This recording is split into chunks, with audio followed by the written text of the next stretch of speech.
Hey everyone, this is Arun and welcome to my YouTube channel. I hope you all are doing very well. So today in this video, I'm going here to provide the solution of this question. The Outdoor Furniture Corporation manufactures two products, benches and picnic tables for use in yards and parks.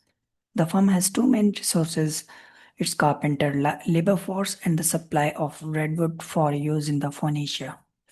So here in this question, they mentioned the constants here, the 1200 hours and the stock for 3500 book fleet of goods quality red book.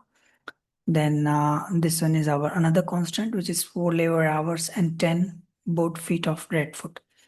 So the question says, how many benches and tables should outdoor furniture produce to obtain the largest possible profit? Use the graphical linear programming approach.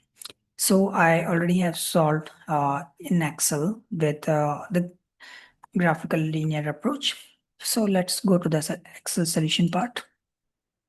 So here, this is our formulation part, x1, x2, and then our goal is to maximize the profit. So this is our formulation part.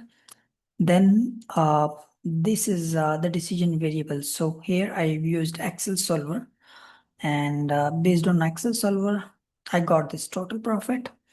And this one is our Excel graph. So I created this graph using Excel graph technology where we have used some points here. And these all are points that provides this profit values.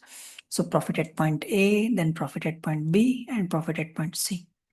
Now here, I shaded this portion as a blue, which is a feasible region shaded area, and then our optimal solution is 2862.5, which is the point nearby B point.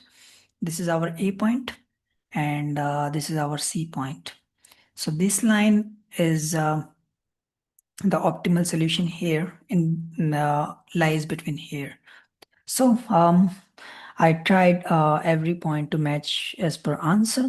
So to get this Excel solver, you can just definitely reach me out or my WhatsApp and email address, and I will be sharing the file. So thank you for watching this video. I hope you like this video and have a great day. Take care. Bye.